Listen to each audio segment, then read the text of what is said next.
My fiancée compared me to her ex in bed, so I quietly made my own plans. What she walked into the next morning left her speechless. I'm Donovan, 31, Aerospace Quality Control Inspector. I inspect parts that go into aircraft engines. My job is to find flaws before they become catastrophes. Turns out, I should have been inspecting my relationship with the same scrutiny. Sienna and I had been together 3 years, engaged for 6 months. She's 28, works as an occupational therapist at a rehabilitation clinic. Beautiful, smart, came from a good family. Her dad Gordon is a retired police chief, her mom Patricia is a high school principal. The kind of people who have their SHT together. Our relationship seemed solid. We'd moved in together after a year, got engaged on our 3rd anniversary. Wedding planned for next May. We had $62,000 saved in a joint account for the wedding and honeymoon. I'd contributed $47,000 of it from overtime and hazard pay from international inspections. SX had been declining for months. Where we used to F daily, it had dropped to maybe twice a week. I attributed it to wedding planning stress, her work being demanding, life getting in the way. I was wrong. 3 nights ago, Tuesday, we had SX. It was mediocre. I came too quickly, maybe 5 minutes. Happens sometimes when it's been a few days. As I rolled off her, catching my breath, she said it. Kieran would have lasted longer than that. The words hung in the dark bedroom like a toxin leak in a confined space. She immediately tried to backtrack. Oh my God, I don't know why I said that. It was just a stupid thought. I'm sorry, baby. Kieran. Her ex. Fire captain, married, supposedly ancient history. They'd dated for 2 years before me. She'd always said the breakup was mutual, that they weren't compatible despite the chemistry. I'd met him once at a mutual friend's barbecue. Tall, built like a brick house, the kind of guy who makes other men feel inadequate just by existing.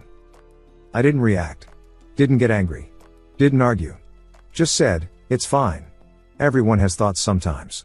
She relaxed, thinking she'd dodged a bullet. Cuddled into me, murmuring more apologies. Within 10 minutes, she was snoring. I lay there until 3 a.m., staring at the ceiling, running diagnostics in my mind. In quality control, we have a saying, where there's one defect, there are usually more. You just have to look harder. At 3:17 a.m., I slipped out of bed, took her phone from the nightstand, and went to the living room. Her passcode was my birthday, she'd shown me months ago, said it was proof she had nothing to hide. Took me 4 minutes to find the Messages app thread with Kieran. The texts went back 8 months. Nothing overtly sexual at first glance, but the subtext was clear. Late night conversations when I was traveling for inspections. Inside jokes. Photos, her in workout clothes, him shirtless at the station.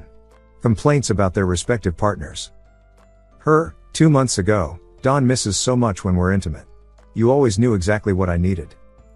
Him, doors always open if you need a reminder. Her, don't tempt me.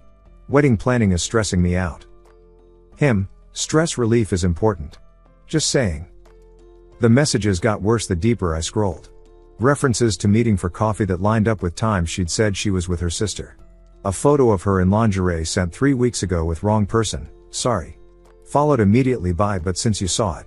And his response, F.C. You're cling me. My name in her phone wasn't Donovan or Babe or anything cute. It was just D. Kieran was saved as K with fire emoji with a fire emoji. I screenshotted everything. 63 images of evidence. Emailed them to myself from her phone, then deleted the sent email. Put her phone back exactly where I found it. Went to my laptop and created a new folder, exit strategy.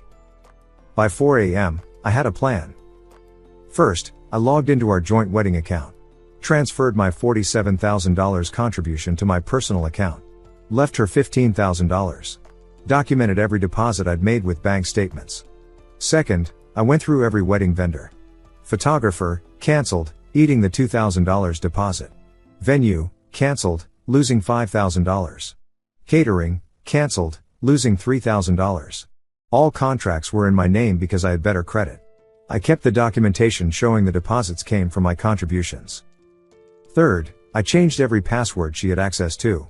Netflix, Hulu, Amazon Prime, my credit card she had authorized user status on.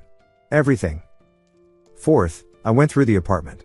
Everything I'd bought before her, everything I'd paid for during our relationship, I made a list.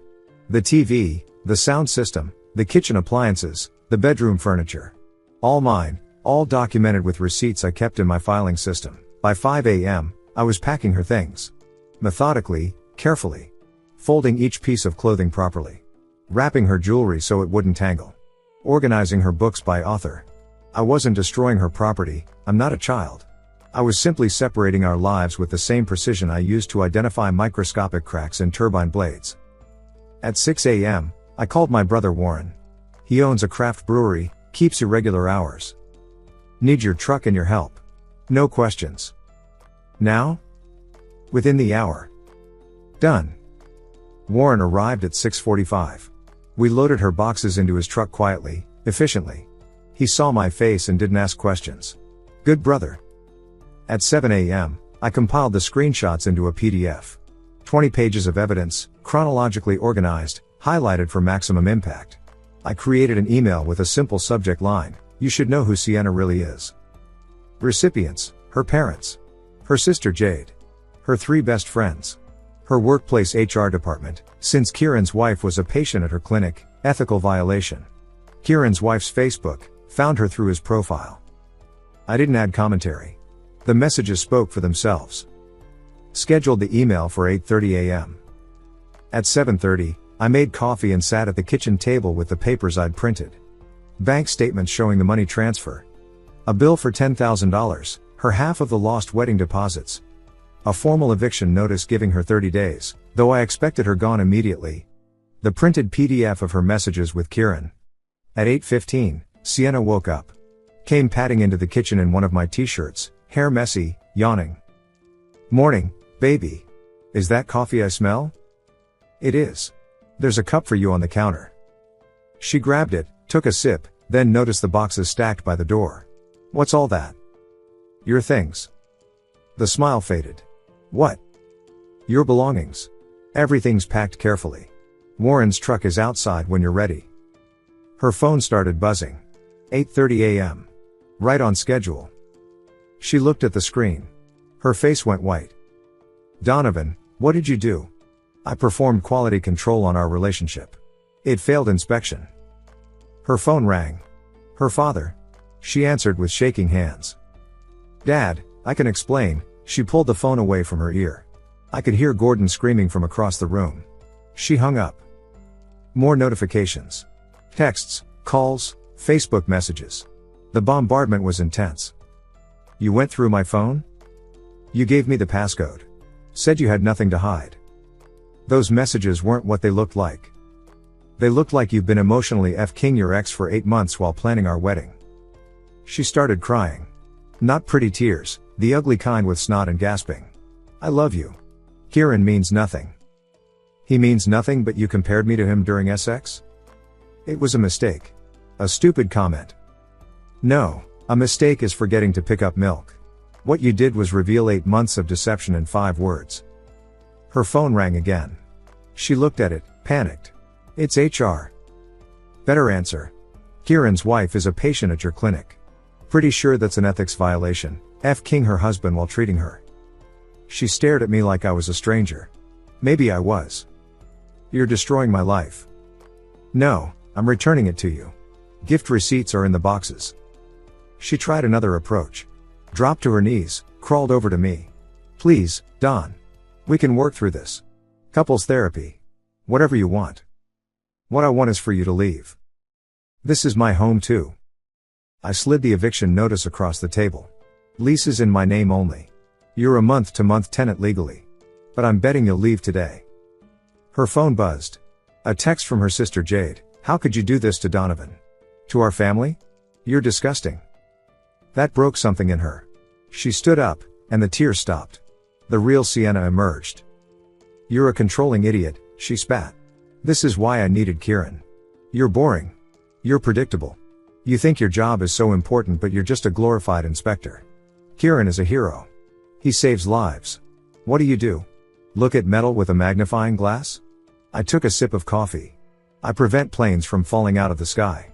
But you're right, I am predictable. Predictably thorough. She grabbed her phone, scrolled through the messages. My dad. My mom. You sent this to everyone? Everyone who deserved to know who you really are. Kieran's wife? You contacted his wife? She deserved to know too. Sienna's phone rang. She looked at the screen and her face crumbled. It's Kieran. She answered. I could hear him screaming. His wife had kicked him out. His marriage was over. He was blaming Sienna for not being more careful with their messages. She hung up and looked at me with pure hatred. You've ruined everything. I've ruined nothing. I've simply exposed everything. There's a difference. Warren knocked and entered. Truck's ready when you are. Sienna looked between us, realized this was coordinated. You planned this. I execute plans professionally. This was just another inspection. You failed. She made one last attempt. What about the deposits? The wedding? We'll lose thousands. I slid the bill across the table. Your half is $10,000. I've already eaten my losses. I expect payment within 30 days. I don't have $10,000. You have $15,000 in the wedding account. That should cover it with some left over for a fresh start. You took the money? That was our money. I took my contributions. Documented every deposit. You're welcome to dispute it in court. She stood there, defeated. Then her phone buzzed again. She looked at it and started crying again. I've been suspended pending investigation. That was fast. HR must work Saturdays. You contacted my job on purpose. I contacted them because Kieran's wife is a patient. The suspension is just cause and effect. Warren started carrying boxes out. Sienna just stood there, watching her life disappear one box at a time. Where am I supposed to go? Not my problem. Maybe Kieran has couch space. His wife kicked him out. Then you two can find a place together. You always said you had chemistry. She grabbed her purse, started pulling on clothes over her pajamas. You're going to regret this. No, I'm not. I'll tell everyone you're abusive. Controlling. I'll destroy your reputation. I pulled out my phone, showed her my recording app. This entire conversation has been legally recorded. One-party consent state. Try to defame me and I'll sue you into bankruptcy. That was the final nail. She left without another word, got in her car, and drove away. Warren finished loading the boxes into his truck. Follow her to wherever she's going. Make sure she gets her stuff. You okay? I'm perfect. And I was. For the first time in months, I felt clear. No confusion, no doubt, no trying to understand why things felt off. The defect had been identified and removed. Update 1, posted 5 days after original post. The last 5 days have been a masterclass in watching someone's life implode through their own actions. First, let me address some common questions from my original post. Yes, I knew recording her was legal. I research everything. No, I don't feel guilty. Guilt implies I did something wrong. Yes, I'm in therapy. Have been for years. My therapist says my emotional detachment is a coping mechanism. I call it efficient. Now for the update. Sienna went to her parents' house. Gordon and Patricia took her in, but from what I heard through mutual friends, it's been brutal. Gordon, the former police chief, has apparently been giving her the silent treatment. A man who spent 30 years dealing with liars doesn't tolerate them in his own family. Patricia called me the day after. Not to blame me, but to apologize. We raised her better than this, she said. Gordon and I are mortified. We thought we'd have you as a son-in-law. Instead, we're dealing with this. I told her Sienna was their daughter, not their responsibility. She cried and said I was the son-in-law they deserved but wouldn't get. Kieran's situation is even worse. His wife, Monica, didn't just kick him out, she went nuclear. Posted the screenshots on Facebook, tagged him, his fire department, and every woman he follows on Instagram with "This is who you're following, a man who FS around with engaged women while his wife is in physical therapy recovering from a car accident." Yeah, Monica was Sienna's patient. Was recovering from a severe car accident, relearning to walk. While she was doing exercises to regain mobility, Sienna was sexting her husband. The fire department has a morality clause. Kieran's under investigation. Turns out several other women have come forward about inappropriate behavior. He's been placed on administrative leave. Sienna tried damage control on social media. Posted some word salad about emotional growth and toxic relationships and finding herself. Her sister Jade commented, "Finding yourself? You found yourself in another woman's husband's DMs while engaged. That's not growth, that's betrayal." The comment got 247 likes before Sienna deleted her entire post. Her job situation got worse. The investigation revealed she'd been using clinic resources to communicate with Kieran, work email, work phone during patient hours. She wasn't just suspended. She was terminated with cause. No unemployment benefits, no references, and a formal complaint filed with the State Occupational Therapy Board. She'll probably keep her license, but good luck getting hired when a Google search brings up terminated for ethical violations involving patient's spouse. My favorite development, Kieran blocked her. Once his wife kicked him out and his job was threatened, suddenly Sienna wasn't worth the trouble. She drove by the fire station, mutual friends saw her, and he literally went inside and locked the door. The man she compared me to, the one who was supposedly so much better, ghosted her the second things got difficult. Meanwhile, I've been thriving. Went to work Monday, focused and clear-headed. My supervisor noticed and asked if I'd gotten more sleep or something. I told him. Cancelled all the wedding arrangements. Most vendors were understanding when I explained the engagement was off. The venue actually refunded half the deposit out of sympathy. The photographer offered to convert it to a different type of shoot if I ever needed it. People can be decent when you're honest with them. Warren's been a rock. He and his wife invited me over for dinner twice this week. His wife, Irene, made a toast to Donovan for showing us all how to handle betrayal with class and precision. Warren added, and for not actually murdering anyone, because I would've. The best part? My life is exactly the same minus one lying parasite. I wake up at the same time, go to the same job, eat the same breakfast. The only difference is the absence of background stress I didn't realize I was carrying. 3 of our mutual friends reached out. They're all team me. One said, we knew something was off with her, but couldn't put our finger on it. She was always a little too interested in male attention. Another friend, Jerome, told me Sienna had hit on him at a party 2 months ago. He thought she was just drunk. Now he realizes she was testing waters everywhere. Yesterday, I got a text from an unknown number. It was Sienna using a friend's phone. I know you hate me, but I need closure. Can we talk? I responded, no. Please. Just 5 minutes. No. You owe me that much. I owe you nothing. Lose this number. She sent 12 more messages. I didn't read them, just screenshot them and blocked the number. Documentation in case she escalates.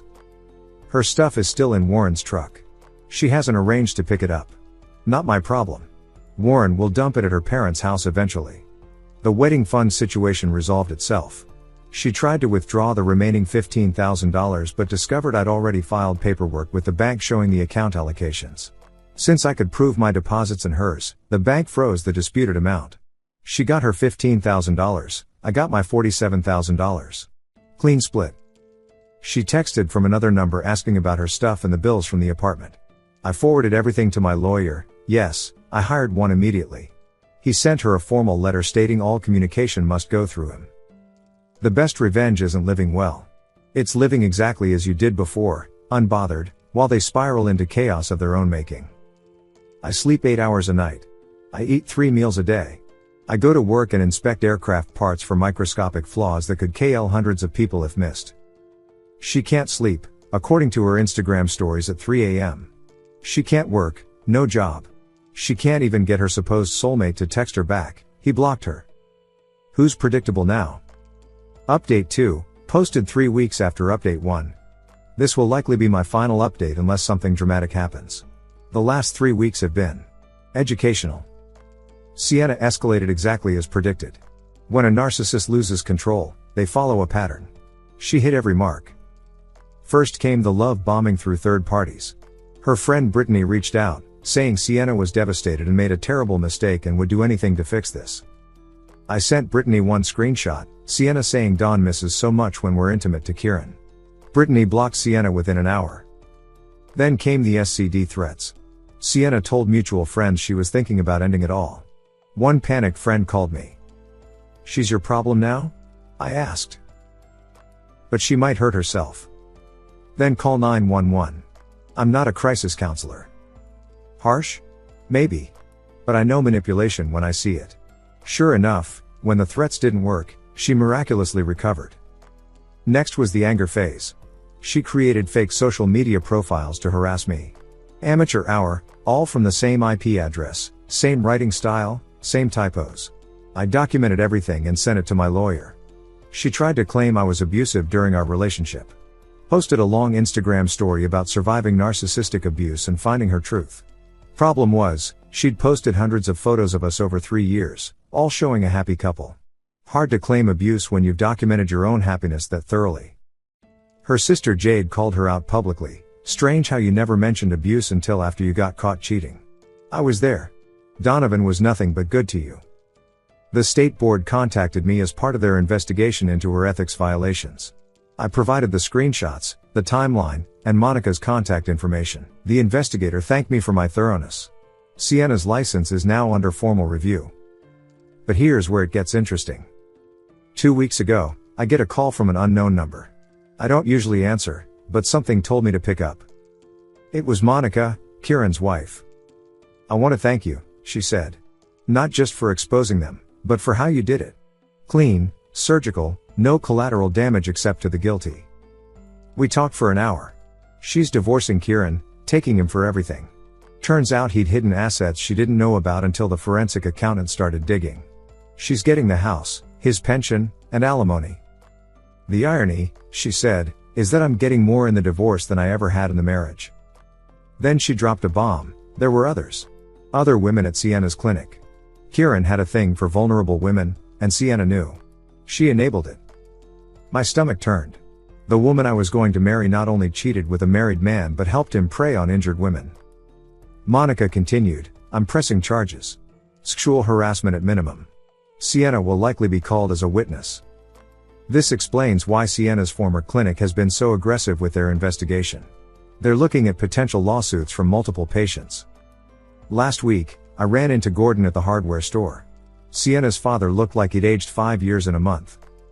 Donovan, he said, then stopped. What do you say to the man your daughter betrayed? Gordon. I failed as a father. You didn't. She failed as a person. He nodded, bought his items, and left. Later, Patricia texted me that Gordon had removed all photos of Sienna from their house. For a former police chief who valued family above all, that's the equivalent of disowning her. Sienna got a job at a call center. Minimum wage, no benefits. A fall from $75,000 a year as an occupational therapist to $12 an hour reading scripts. She posts motivational quotes about rising from ashes and phoenix energy. The comments are usually empty. Kieran's situation imploded further. The investigation at the fire department uncovered he'd been using his position to meet women. Going to medical calls and getting numbers, following up to check on them. 3 women filed formal complaints. He's been terminated, pension revoked, facing potential criminal charges. The last I heard, he was living in his truck, working construction under the table. From fire captain hero to day laborer in 2 months. Warren and I were having beers last week when he said something profound. You know what the difference is between you and them? You got caught doing nothing wrong. He's right. Everything I did was legal, ethical, and justified. I didn't lie, didn't cheat, didn't manipulate. I simply exposed the truth and let consequences follow naturally. My therapist asked if I felt vindicated. No, I told her. Vindication implies I needed validation. I don't. I did what was necessary, nothing more. Most people would struggle with guilt or regret. Most people didn't spend 3 years being gaslit by someone they trusted. She nodded and wrote something down. Then said, your detachment protected you, but don't let it prevent you from future connections. Fair point. But trust will take time. I've started dating casually. Nothing serious. A coffee here, dinner there. A mechanical engineer named Raven who understands precision. A pilot named Teresa who appreciates attention to detail. No rush, no pressure, just exploration. The apartment feels different now. Not empty, just clean. Like when you remove a contaminated part from an engine and suddenly everything runs smoother. I kept one thing of Sienna's, the engagement ring. Not for sentimental reasons, but because I bought it and she left it. Had it appraised, $12,000. Sold it for $10,000 and donated the money to Monica's charity of choice, a women's shelter. Felt appropriate. Something bought for a lie helping women escape from liars. 3 days ago, Sienna made one final attempt. Showed up at my work parking lot. Security footage shows her waiting by my car for 2 hours. When I came out with 3 coworkers, intentionally, she approached. Please, Donovan. 5 minutes. No. I need closure. You need therapy. You destroyed my life. You destroyed your own life. I just documented it. She started crying. Ugly crying. My coworkers stood there, uncomfortable but not leaving, good guys. Kieran meant nothing. Nothing meant enough to risk everything. I loved you. You loved the security I provided. There's a difference. She tried to grab me. I stepped back. Touched me and I called the police. Security arrived. I'd alerted them when I saw her car. They escorted her off the property and trespassed her. She's now banned from my workplace. That night, she sent 47 texts from different numbers. I didn't read them, just forwarded everything to my lawyer. He filed for a restraining order. Court date next week. Yesterday, I got a call from a number I recognized. Kieran. You ruined my life, UF King. I hung up and blocked the number. Then called my lawyer. Turns out Kieran's been making threats. The lawyer added him to the restraining order petition. It's been 2 months since the night she compared me to him. 2 months since my world shifted and revealed itself for what it really was, a carefully constructed lie. But here's what I learned. When someone shows you who they are, believe them the first time. Sienna showed me that night. 5 words revealed 3 years of deception. Kieran would have lasted longer. Those words saved me from a lifetime with someone who didn't respect me, didn't value me, and didn't love me. They were the crack that revealed the structural failure. In my job, when we find a critical flaw, we don't try to patch it. We scrap the part and start over. That's what I did with my life. Scrap the defective part and started over. No regrets. No guilt. No looking back. Just forward, into a future without lies, without betrayal, without someone who'd compare me to another man while wearing my ring. Best thing that ever happened to me was catching that defect before it made it into final assembly. The inspection was successful. The contamination has been removed. The system is functioning normally. Final update, posted 6 months after update 2. 6 months. That's how long it takes for karma to complete its full rotation, apparently. I wasn't going to update again, but the conclusion to this saga is too perfect not to share. Sometimes the universe writes better endings than we could imagine. Let's start with Sienna. The restraining order was granted. 2 years, no contact. She showed up to court representing herself, couldn't afford a lawyer, and tried to argue that I was the real abuser. The judge reviewed the evidence, 247 texts from different numbers, workplace harassment, stalking, and shut her down hard. Miss Chen, the judge said, the only pattern of abuse I see here is from you toward the plaintiff. The order is granted, and if you violate it, you'll serve jail time. She cried. The judge didn't care. But that's not the best part. Remember Monica's lawsuit against the clinic? It succeeded. 3 other patients came forward with similar stories about Kieran having inappropriate contact while they were being treated. The clinic's insurance settled for $1.2 million split among the victims. Sienna was named in the lawsuit as an enabler. While she didn't have to pay, she has nothing. Her name is now permanently associated with the scandal. Google Sienna Chen occupational therapy and the first result is a news article. Former therapist enabled patient harassment at local clinic. Career, destroyed. Her license was revoked last month. The board's 47-page decision detailed gross ethical violations, breach of patient trust, and conduct unbecoming of a healthcare professional. She can never practice occupational therapy again in any state. She moved to Orlando, her parents told mutual friends. Working at a rental car company, living with 4 roommates in a sketchy apartment. Her Instagram went private, but someone leaked her posts, all toxic positivity about new beginnings and rising above hate. 12 likes per post average. Now for Kieran, this is where it gets good. The criminal charges stuck. 3 counts of sexual harassment, 2 counts of abuse of authority. His lawyer pled it down to avoid jail time, but he's now a registered sex offender. Has to notify neighbors, can't work in any position of authority, definitely can't be a firefighter. Monica took everything in the divorce. House, savings, pension, even his truck, it was technically marital property. She sold it and used the money for a vacation to Bali. Posted photos with the caption, funded by a cheater's tears.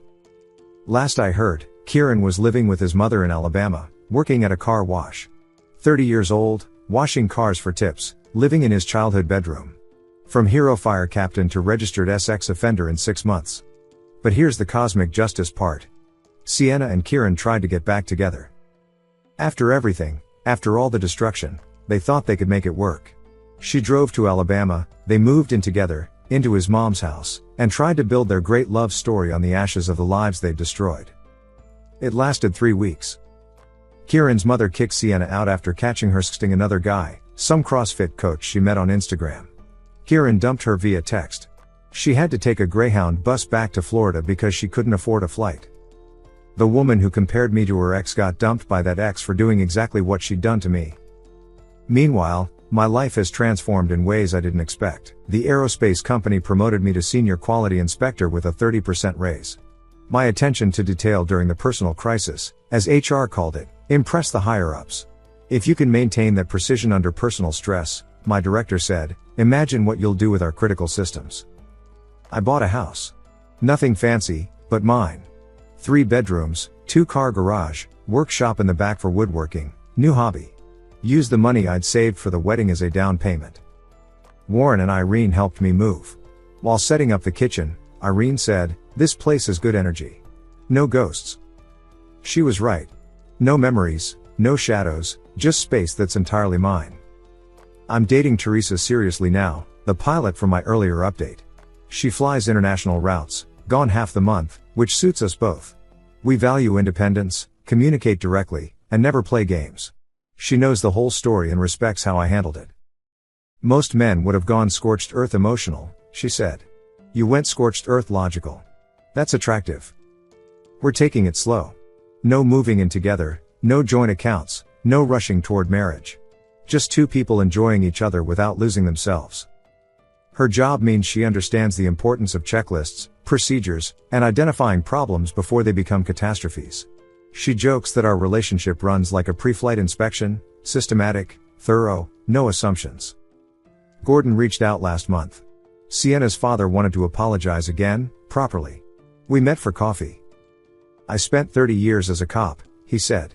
Thought I could read people. Couldn't even read my own daughter. We see what we want to see. No, he said firmly. I saw the signs. Patricia did too. We just pretended we didn't. The way she'd lie about small things, manipulate her sister, always play the victim. We enabled it. I respected his honesty.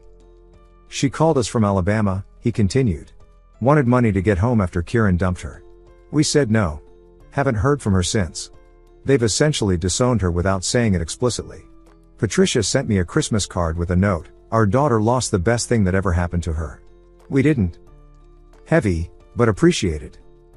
My therapist and I have worked through most of the trauma. Not trauma from the betrayal, that was processed quickly. Trauma from the 3 years of subtle gaslighting I only recognized in hindsight. She had you questioning your instincts constantly, my therapist explained. Every concern dismissed, every question deflected. You were being programmed to ignore red flags. True. Looking back, there were dozens of moments where something felt off, but Sienna would explain it away, and I'd accept it. Never again. Your detachment, my therapist said in our last session, was actually your subconscious protecting you. Part of you knew something was wrong, so it created emotional distance. Now I can attach when I choose to, detach when I need to. It's a superpower disguised as a coping mechanism. Warren and I were fishing last weekend, another new hobby, quiet, precise, peaceful. He asked if I ever think about what life would have been like if I hadn't caught her. Probably married, maybe kids, definitely miserable, I said. Living a lie I didn't know was a lie. So you're grateful? Grateful she was stupid enough to say it out loud? Absolutely. We laughed. Dark humor, but humor nonetheless. Here's what I've learned in these 8 months. When someone tells you who they are, believe them. When they show you who they are, act accordingly. Don't wait for proof, don't hope for change, don't rationalize their behavior. Trust your instincts and protect yourself. Sienna comparing me to Kieran wasn't a mistake or accident. It was a mask slipping. For one moment, she forgot to perform, and her real thoughts escaped. That's who she always was, someone who'd compare her partner to another man, someone who'd keep backup options, someone who'd risk everything for attention. I'm grateful she showed me before we got married, before we had kids, before our lives were truly intertwined beyond separation. The inspection saved me from catastrophic failure down the line. People ask if I'm bitter. I'm not. Bitterness implies ongoing emotional investment. I divested completely that morning over coffee. What remains isn't bitterness, it's education. I know now what to look for. The subtle dismissals, the phone guarding, the inexplicable schedule changes, the decreased intimacy followed by sudden passion, guilt SX, I now recognize. The comparison to others, even in jest. The need for constant external validation. Red flags I'll never ignore again. Teresa and I have been together 4 months now. She knows she's not a rebound. I spent 6 months alone first, rebuilding, strengthening, becoming whole solo. She's a choice, not a need. We had an interesting conversation last week about trust. Do you trust me? She asked. I trust what I verify, I answered. She laughed. That's the most engineer answer possible. Is that a problem? No. It's honest. Trust but verify is healthier than blind faith. She gets it. She's seen enough crash investigations to know that everything seemed fine is usually followed by until it wasn't. Last month, I had to fly to Seattle for a conference. At the airport, I saw them. Sienna and some guy I didn't recognize. She looked rough, gained weight, bad skin, hair fried from cheap dye. The guy looked like a douchebag, tank top in winter, neck tattoo, scrolling his phone while she talked at him. She saw me. Our eyes met across the terminal. I felt nothing.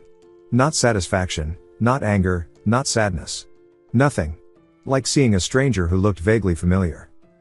She started walking toward me. I turned and walked to my gate. No drama, no confrontation, just removal of myself from her presence.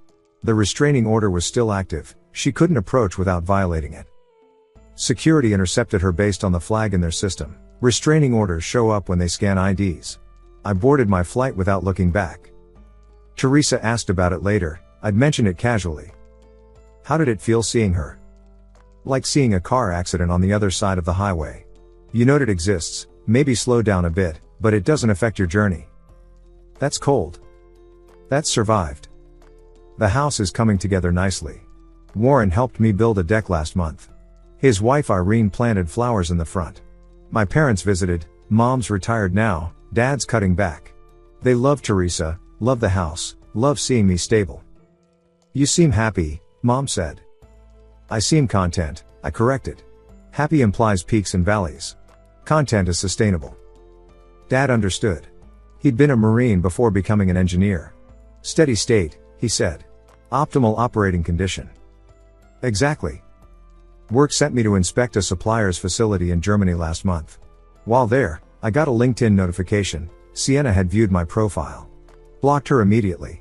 No contact means no contact, even digital. Later found out through mutual friends she was trying to get back into healthcare. Applying for medical receptionist jobs, using our mutual connections as references. Every single one declined. Bridges weren't just burned, they were nuked from orbit. The mutual friend who told me said Sienna had reached out crying about cancel culture and how one mistake shouldn't define her life. One mistake.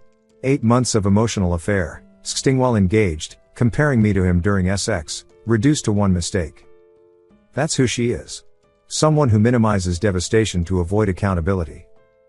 Kieran tried reconnecting with his firefighter buddies. They posted the screenshots of him admitting to stress relief with Sienna while his wife was in physical therapy. He's persona non grata in the firefighting community nationwide. Departments talk. His name is Mud. The car wash fired him after complaints from female customers about inappropriate comments. He's now doing day labor when he can get it. 31 years old, living with mom, no career, no prospects, registered SX offender. From hero to zero, entirely self-inflicted. Warren asked me last week if I won. Won what? The breakup. The revenge. Whatever you call it. There was nothing to win, I said. Just something to survive. I survived. They didn't. That's on them. And it is. Every consequence they faced came from their own actions. I just refused to hide those actions or absorb the blame. The wedding would have been next month. May 15th. Already have plans to be in Germany that week for another inspection. No significance to the date anymore, just another day in May. Teresa will be flying to Tokyo that week. We'll meet in Hawaii for a long weekend after. No promises, no rings, no heavy conversations. Just two people who understand that relationships require constant maintenance and inspection. You know what I love about us? She said recently. What? We're both always looking for potential failures. Not because we want to fail, but because we want to prevent them. She's right. We discuss concerns immediately, address issues before they compound, maintain our individual selves while building something together. It's healthy. It's sustainable. It's the opposite of what I had with Sienna. My therapist is proud of my progress. You've integrated the experience without letting it define you, she said. It's just data, I told her. Information to process and learn from. Most people can't be that objective about emotional trauma. Most people don't inspect critical failures for a living. She laughed. Fair point. We've cut sessions to once a month, maintenance level. Like checking oil in an engine, not because something's wrong, but to ensure nothing goes wrong. The best part about all of this? The absolute best part? I'm exactly who I was before, just with better sensors. I didn't have to change my personality, didn't have to become someone else, didn't have to heal into a different person. I just had to remove the contamination and return to baseline. Sienna thought I was predictable, boring, missing things. She was right about predictable. I am. Predictably stable, predictably loyal, predictably thorough. What she missed was that predictable doesn't mean weak. It means consistent. It means reliable. It means when someone crosses a line, the response will be predictable too, complete and permanent removal from my life. Kieran thought he was better than me. The hero to my boring inspector. He's washing cars while I'm flying business class to inspect multi-million-dollar contracts. Who's the hero now? Neither of us. Heroes are fantasy. I'm just a man who does his job, pays his bills, treats people with respect, and expects the same in return. When I don't get it, I don't argue. I just inspect, document, and remove the defective part. System functioning normally.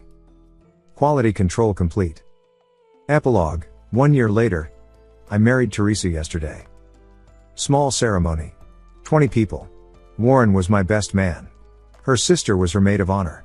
Simple vows, no mentions of forever or soulmates.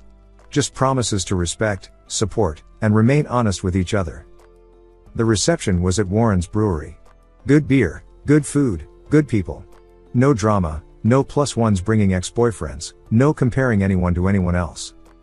During his toast, Warren said, Donovan inspects planes for cracks that could KL people. He inspected his last relationship and found a fatal flaw. He inspected Teresa and gave her a clean bill of health. That's the highest endorsement she could get. Everyone laughed. Teresa laughed hardest. He inspects me regularly, she added.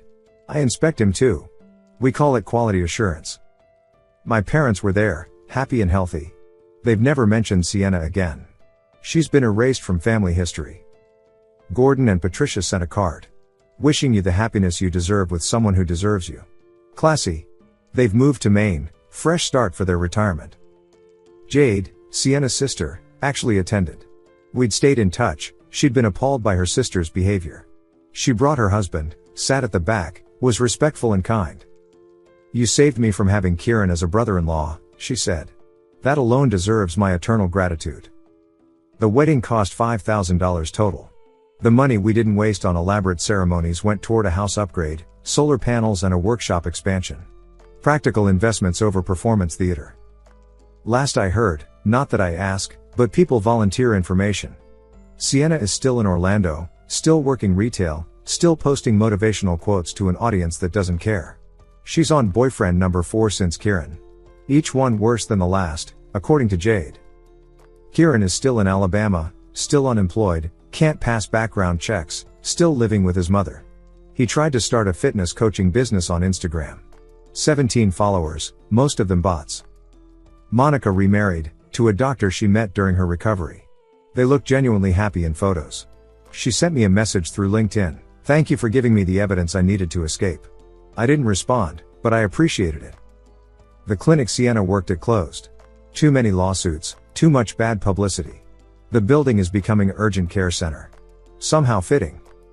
My job continues to excel. Senior inspector, leading a team now, traveling internationally monthly. The precision that Sienna called boring is now training others to prevent disasters. Teresa and I signed a prenup before the wedding. Not romantic, but practical.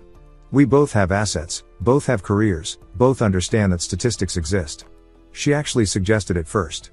I've investigated enough crashes to know that maintenance logs matter, she said. This is our maintenance log.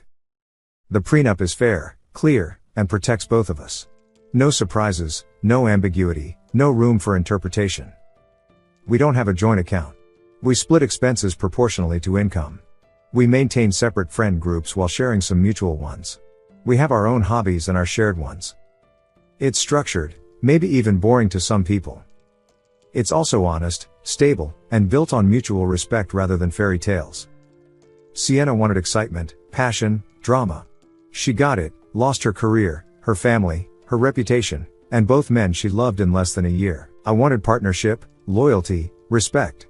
I got it, with someone who understands that love isn't about comparing your partner to others, but about choosing them daily, consciously, deliberately. The comparison that started all this, Kieran would have lasted longer, seems almost quaint now. Such a small sentence to cause such massive destruction. But it wasn't the sentence that caused the destruction. It was the truth behind it. The sentence just revealed what was already rotten. In quality control, we have a saying, the crack that brings down the plane was there long before takeoff. Sienna and Kieran were cracks in their respective relationships. I just happened to catch mine before takeoff. They're both grounded now. Permanently. Meanwhile, I'm flying higher than ever. With a co-pilot who actually knows how to fly. This is Donovan, signing off. Inspection complete.